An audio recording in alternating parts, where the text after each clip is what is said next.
Hello everyone, आज का आपका टॉपिक क्या है? आज का आपका टॉपिक है आपका जो खंड 4 है उसका अध्याय नंबर 2 जो कि शाला पूर्व शिक्षा का परिचय। ठीक है, तो इसके पहले के आपके सिलेबस के अकॉर्डिंग टोटल 4 खंड है। ठीक है, तो इसके 3 खंडों का संपूर्ण रूप से हमने डिस्कस कर चुके हैं एमसीक्यू प्लस थ्योरी का।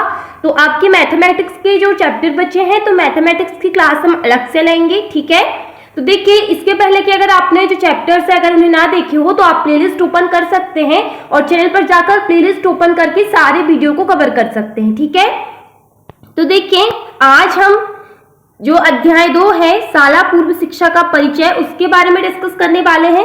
तो इसके पहले अगर आपने चैनल को सब्सक्राइब नहीं किया है तो आप चैनल को सब्सक्राइब कर सकते हैं ताकि ऐसी ही महिला सुपरवाइजर से रिलेटेड इंपॉर्टेंट जानकारी हम आपको प्रोवाइड कराते रहें। ठीक है, तो देखिए हम सबसे पहले देखते हैं आपका सिलेबस जो कि चैप्टर नंबर 1 हमने डिस्कस कर चुके हैं, आपका 12 मार्क्स का था। चैप्टर नंबर 2 जो कि शाला पूर्व शिक्षा का परिचय है ये भी आपका 12 मार्क्स का है। ठीक है, इससे बिल्कुल ज्यादा अच्छे से तैयारी करिएगा। ठीक है, अच्छे से समझने का प्रयास करिएगा क्योंकि बहुत ज्यादा मार्क्स की यूनिट है। ठीक है, तो देखिए इसमें क्या आना है, शाला पूर्व शिक्षा अवधारणा। ठीक है, उसके बाद आप देख सकते हैं कि बच्चे की सीखने की प्रक्रिया और मानसिक क्षमताएं। ठीक है, संज्ञानात्मक विकास जो होते हैं, भाषाई विकास, सामाजिक भावनात्मक विकास, सृजनात्मक, तो ये सारी चीजें बच्चों का विकास होता क्या है जो शाला पूर्व शिक्षा जो उन्हें दी जाती है तो उनका विकास कैसे होता है, ये चैप्टर आपका उसी टॉपिक पर है। तो आप वीडियो को स्किप नहीं करिएगा, सारे क्वेश्चंस को अटेंड करिएगा। हम सबसे पहले इसकी थ्योरी देखते हैं कि एक्चुअल में जो शाला पूर्व शिक्षा होती है वो होती क्या है, पहले हम ये समझते हैं। उसके बाद इससे रिलेटेड मोस्ट इंपॉर्टेंट एमसीक्यू वस्तुनिष्ठ प्रश्नों को भी हम डिस्कस करेंगे। ठीक है, तो अगर आप चैनल पर नए हैं तो आप चैनल को सब्सक्राइब कर सकते हैं। ठीक, चलिए देखते हैं थ्योरी। देखिएगा कि शाला पूर्व शिक्षा, पहले तो आप ये समझिए कि शाला पूर्व शिक्षा होती क्या है। देखिए एग्जाम्पल के तौर पर समझ लीजिए कि जो आंगनबाड़ी होती है, आंगनबाड़ी, ठीक है, जो आप सुपरवाइजर बनने जा रहे हैं तो आंगनबाड़ी के बारे में तो आपको सही तरीके से जानकारी होना बिल्कुल जरूरी है, महिला पर्यवेक्षक एवं आंगनबाड़ी कार्यकर्ता। ठीक है, तो जो आंगनबाड़ी होती है, आंगनबाड़ी में जो शिक्षा दी जाती है, आंगनबाड़ी में जो शिक्षा दी जाती है उसे ही हम शाला पूर्व शिक्षा कह सकते हैं। या फिर इसमें अलग अलग चीजें जैसे आप देख सकते हैं कि जो आपकी नर्सरी स्कूल होती है, ठीक है, नर्सरी स्कूल में या फिर जो प्राइवेट सरकारी कोई भी नर्सरी स्कूल हम कह सकते हैं, इसमें जो आपकी आंगनबाड़ी होती है तो इसे ही हम शाला पूर्व शिक्षा कहते हैं। ये शिक्षा जो होती है 3 से 6 वर्ष की आयु, ठीक है, जो बालक या बालिका 3 से 6 वर्ष की आयु तक के बालकों को जो शिक्षा दी जाती है उसे ही शाला पूर्व शिक्षा कहा जाता है, याद रखिएगा। ठीक है, अब चलिए हम इसकी थ्योरी को थोड़ा सा डिस्कस करते हैं। देखिएगा कि शाला पूर्व शिक्षा या पूर्व प्राथमिक शिक्षा, इसे पूर्व प्राथमिक शिक्षा भी कहा जाता है। ठीक, बच्चों के शैक्षणिक और सामाजिक विकास के लिए एक अहम आधार है। यहाँ बच्चों के पूरे जीवन के विकास में योगदान देती है।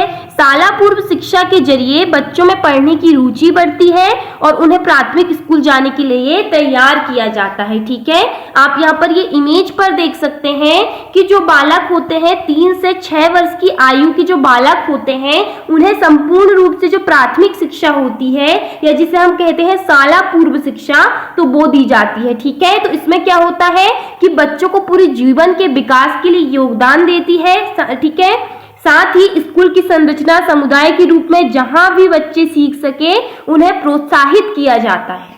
ठीक है, आई होप्स कि आपको समझ में जरूर आया होगा। अब हम इसकी कुछ टॉपिक देखते हैं। देखिएगा कि इसका मकसद है क्या। शाला पूर्व शिक्षा बच्चों के शारीरिक, मानसिक, संवेगात्मक, रचनात्मक और भाषाई विकास में मदद करती है, जो कि अभी हमने देखा आपकी जो सिलेबस में दिया गया है शारीरिक, मानसिक, संवेगात्मक जो विकास है सभी विकास के बारे में आपकी सिलेबस में दिया गया है। ठीक है, तो शाला पूर्व जो शिक्षा होती है बच्चों के शारीरिक, मानसिक, संवेगात्मक शारीरिक जो शरीर का संपूर्ण रूप से विकास हो, मानसिक रूप से विकास हो। कुछ बालक ऐसे होते हैं जिसे हमने अभी इसके पहले वाले चैप्टर में डिस्कस किया था कि प्रतिभाशाली बालक क्या होते हैं, विशिष्ट बालक क्या होते हैं। तो आप देख सकते हैं कि जो बालक का संपूर्ण रूप से विकास नहीं हो पाता उसे ही हम विशिष्ट बालक के रूप में देख सकते हैं। जैसे एग्जाम्पल के तौर पर आप देखिएगा कि विद्यालय में, या आप कह सकते प्राथमिक विद्यालय में 3 से 6 वर्ष की आयु की जो बालक की बात अगर हम करें, तो कुछ बालक ऐसे होते हैं कि संपूर्ण रूप से बहुत जल्दी, जैसे अगर शिक्षक पढ़ा रहे हैं तो जैसे 10 बालक पढ़ रहे हैं तो उसमें से 5 बालक ऐसे होते हैं कि संपूर्ण रूप से तुरंत समझ जाते हैं कि ये क्या चीजें पढ़ाई जा रही है, लेकिन उसमें से 5 बालक ऐसे होते हैं कि संपूर्ण रूप से समझ नहीं पाते। तो ये ही होते हैं जो शारीरिक, मानसिक, संवेगात्मक जो विकास होता है, उनका जो मानसिक विकास होता है, तो सभी बालकों का अलग अलग रूप से होता है। ये सारी चीजें इसमें दी गई है, ठीक है।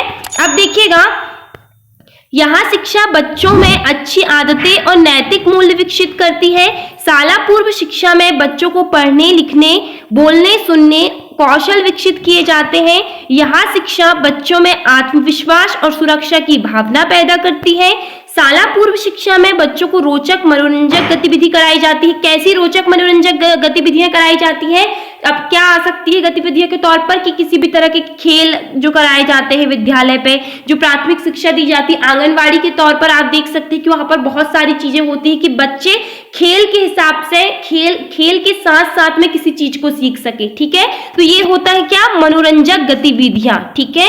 आप देख सकते हैं कि शाला पूर्व शिक्षा के जरिए बच्चों की छिपी प्रतिभाओं और कौशल को उभारने में मदद करते हैं। मतलब छिपी ऐसी कि जैसे कुछ बालक ऐसे होते हैं कि कोई पढ़ाई में बहुत अच्छा है, तो कोई खेल में बहुत अच्छा है, कोई सिंगिंग में बहुत अच्छा है। तो हर जो बालक होते हैं सभी में अलग अलग तरीके की चीजें रहती है, जो मतलब प्रारंभिक तौर पर जो हम कह सकते हैं कि 3 से 6 वर्ष की आयु में बालक संपूर्ण रूप से इसे उभारता है, निकालता है, ठीक है। तो उसमें बालक की जो चीजें होती है उसका पता लगने में आसानी होती है, ठीक है। ये सारी चीजें इसमें दी गई है। तो इसके बाद अब हम मोस्ट इंपॉर्टेंट एमसीक्यू को डिस्कस करेंगे, वस्तुनिष्ठ प्रश्न को। अगर इसके पहले आपने अगर चैनल को सब्सक्राइब नहीं किया है तो आप चैनल को सब्सक्राइब कर सकते हैं, ताकि ऐसी ही जानकारी संपूर्ण रूप से आपको प्रोवाइड होती रहे। अब देखिए, जो हम यहाँ पर एमसीक्यू डिस्कस करने वाले हैं, सभी लोग अपना टेस्ट जो है वो लगाइएगा बिल्कुल, कि आपका स्कोर आपको पता चले। जब मैं अगर क्वेश्चंस बोलूं तो आपको यहाँ पर जो ऑब्जेक्टिव दिए गए हैं, जो आपके ऑप्शंस दिए गए हैं, आपको उनको देखते हुए अपना सही आंसर कमेंट्स में बताना है। तो आप लोग की संपूर्ण रूप से तैयारी भी होती रहेगी और आपको सीखते भी रहेंगे, ठीक है। तो चलिए देखते हैं फर्स्ट क्वेश्चन। फर्स्ट है आपके सामने कि सृजनात्मकता की विशेषता कौन सी है? बताइए, सृजनात्मकता की विशेषताएं कौन सी है? तो ये है आपकी उपयुक्त छवि, जो कि होती है सृजन, लक्ष्य निर्देशित और प्रक्रिया उपयुक्त छवि। Option number D right answer हो जाएगा। नेक्स्ट क्वेश्चन देखिएगा। नेक्स्ट है कि अनुभव एवं प्रशिक्षण के द्वारा व्यवहार में परिवर्तन होने को खालिस्तान कहते हैं। बताइए। देखिए, सारे क्वेश्चंस बिल्कुल इंपॉर्टेंट है, वीडियो को स्किप नहीं करिएगा, सारे क्वेश्चंस को आप लोगों को अटेंड जरूर करना है, ठीक है। तो यहाँ पर आपका राइट आंसर हो जाएगा, जो कि होता है आपका ऑप्शन नंबर बी, सीखना, ठीक है। नेक्स्ट क्वेश्चन देखिएगा। नेक्स्ट आपके सामने पूछा गया है कि संज्ञानात्मक विकास का अध्ययन किसके द्वारा प्रारंभ किया गया? मोस्ट इंपॉर्टेंट एमसीक्यू, मोस्ट बहुत ज्यादा इंपॉर्टेंट है, जो कि इससे क्वेश्चंस आपके बिल्कुल ही बनते हैं। तो संज्ञानात्मक विकास, जो कि आप लोगों को पता होगा कि वो है जीन पियाजे। देखिए, इससे ये क्वेश्चंस भी बहुत ज्यादा बनता है कि जो संज्ञानात्मक विकास की जो अवस्थाएं हैं, जीन पियाजे ने कितनी अवस्थाएं बताई थी? सभी लोग बताइए इसका आंसर।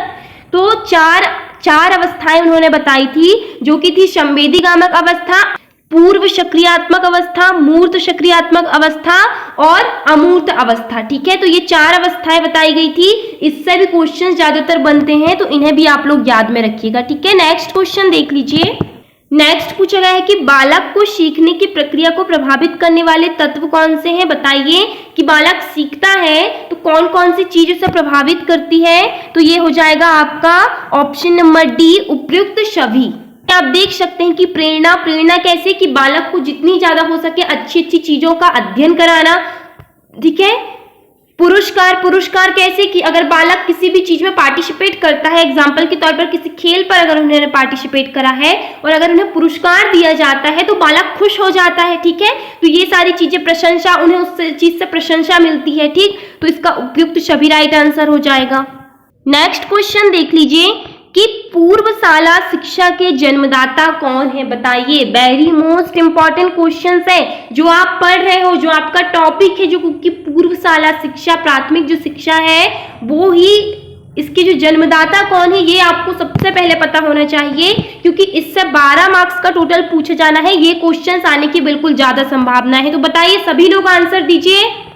आपका राइट आंसर हो जाएगा ऑप्शन नंबर बी, मैकमिलन बहन, ठीक है। नेक्स्ट क्वेश्चन देखिएगा कि प्रारंभिक बाल्य अवस्था में बच्चा सीखता है, बताइए बाल्य अवस्था में बच्चा क्या सीखता है, तो वो सीखता है सूझ, option number D right answer. Next है कि सृजनात्मक विकास हेतु आवश्यक बल तत्व कौन सा है, बताइए कौन सा है, तो वो है कि संवेदन, चिंतन, कल्पना, उपयुक्त सभी, option number D right answer, ठीक है। नेक्स्ट है कि घर में वार्तालाप बढ़ाने पर बच्चे सीखते हैं, क्या सीखते हैं, घर में जो वार्तालाप की जाती है, जो परिवार में बातचीत की जाती है, उससे बालक में क्या प्रभाव पड़ता है, क्या सीखते हैं, बताइए। तो ये सीखते हैं भाषा को कुशलता विकसित करना। आप देखिएगा कि परिवार में बालकों के बीच में जैसी बात की जाती है, जो माता पिता होते हैं, जो परिवार होते हैं, समुदाय होता है या विद्यालय, हम किसी भी चीज की बात करें तो बालक का संपूर्ण रूप से विकास उसी चीज से, जो भाषाई विकास आपके जो सिलेबस में दिया गया है, तो जो भाषाई विकास होता है संपूर्ण रूप से परिवार, समुदाय, विद्यालय, समाज से ही होता है, खासकर जो होता है आपका परिवार, क्योंकि माता पिता के द्वारा बच्चा जो चीजों का अनुकरण करता है, जो सीखता है, संपूर्ण रूप से उसका विकास उसी से होता है, ठीक है। नेक्स्ट है कि कुछ घरेलू अंगतुर्कों द्वारा बच्चों और परिवार को महत्व दिए जाने पर बच्चा में निम्न अनुभूति होती है, बताइए। तो ये होती है सुरक्षा की अनुभूति की गंभीरता, ठीक है। नेक्स्ट क्वेश्चन देखिएगा कि घरेलू अंगतुक होनी चाहिए, बताइए अंगतुक क्या होनी चाहिए, तो ये होती है आपकी अच्छी द्विभाषी, ठीक है। नेक्स्ट क्वेश्चन, घरेलू अधिगम के दौरान बच्चे निम्न के विकास में प्रयोग करते हैं, बताइए। तो ये होता है आपका कल्पना, ठीक है। नेक्स्ट क्वेश्चन, नेक्स्ट है कि निम्न में से प्रायः आरंभिक बाल्यावस्था विकास माना जाता है, बताइए। सभी लोग आंसर दीजिए। आरंभिक जो बाल्य अवस्था होती है वो किसे माना जाता है, तो ये होती है आपकी जन्म से 8 वर्ष की आयु का जो विकास होता है उसे आरंभिक विकास कहा जाता है, ठीक है। नेक्स्ट है कि घरेलू अधिगम निम्न भी उत्पन्न करता है, क्या चीज उत्पन्न करता है, बताइए। तो ये उत्पन्न करता है सामुदायिक जागरूकता, जो कि होती है कि परिवार से ही बालक में संपूर्ण रूप से उसका विकास होता है। बालक को जैसी प्रेरणा दी जाती है, परिवार के द्वारा जो चीजें सिखाई जाती है बालक को, आत्मनिर्भर बनने की जो चीजें होती है परिवार, माता पिता के द्वारा ही बालक को सिखाई जाती है, ठीक है। तो इसका राइट आंसर सामुदायिक जागरूकता। नेक्स्ट क्वेश्चन देखिएगा, नेक्स्ट कि अपने माता पिता के आपसी व्यवहार के इच्छुक जो बच्चे उनकी अनुपस्थिति में परेशान होने के बावजूद व्यवहार किए जाने की समय से अस्वीकृत कर देते हैं, उन्हें किस श्रेणी में रखा जाता है, बताइए। तो उन्हें रखा जाता है असुरक्षित प्रतिरोध, ठीक है। नेक्स्ट है कि शिशु में जीवन क्षमता किस माह में आती है, बताइए। जो जीवन जीने की जो क्षमता होती है तो वो होती है आपकी 7 माह, option number A right answer. Next है कि पूर्व प्राथमिक शिक्षा का उद्देश्य क्या है, इंपॉर्टेंट क्वेश्चन है ये भी, बताइए उद्देश्य इसका, जो कि हमने डिस्कस कर चुका है, तो आप लोगों को तो इसका आंसर पता ही होना चाहिए। तो इसका हो जाएगा उपयुक्त सभी, जो कि सीखने के प्रति रुचि जागृत करना। सीखना मतलब हर चीजों के प्रति, जो कि बालक की जो चीजें छिपी हुई होती है, जो अभी हमने देखा, तो उस चीज के सीखने के प्रति सौंदर्य बोध का विकास, सृजनात्मकता का विकास, तो उपयुक्त सभी राइट आंसर हो जाएगा। नेक्स्ट है कि सीखने के सिद्धांत क्या होते हैं, क्या होते हैं सीखने के सिद्धांत, तो ये होते हैं पर्याप्त और भूल का सिद्धांत, सूझ का सिद्धांत, अनुकरण का सिद्धांत, उपयुक्त सभी, ठीक है। नेक्स्ट क्वेश्चन देख लीजिएगा कि सीखने के पाठन के कारण क्या होते हैं, बताइए क्या होते हैं। तो आप देख सकते हैं उपयुक्त सभी, जो कि होता है दूषित वातावरण। देखिए बालक का जो विकास होता है संपूर्ण रूप से उसका जो वातावरण होता है, वातावरण के तौर पर हम क्या कह सकते हैं, समाज कह सकते हैं। अब देखिए समाज में जैसी चीजों को बालक देखता है, सुनता है, वो सारी चीजें बालक को संपूर्ण रूप से प्रभावित करती है। बुद्धि लब्धि का कम होना, ध्यान न लगना, तो ये सारी चीजें होती हैं आपकी सीखने के पाठन के कारण। ठीक है, नेक्स्ट है कि जन्म के पश्चात शिशु निम्नलिखित में से कौन सी शारीरिक क्रियाएं करता है। बताइए जन्म के पश्चात शिशु की क्रियाएं कौन सी करता है, तो वो करता है ताप पर नियंत्रण, जो कि है उपयुक्त सभी, रोग प्रतिरोधक क्षमता का विकास, पाचन क्रिया, option number D right answer. ठीक है, नेक्स्ट है कि परिपक्वता तथा सीखना दोनों ही खाली स्थान की उत्तरदायी परिस्थितियां हैं।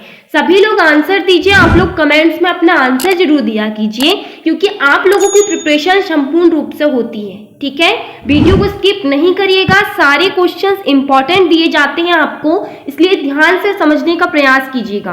तो इसका राइट आंसर हो जाएगा ऑप्शन नंबर ए संज्ञानात्मक विकास।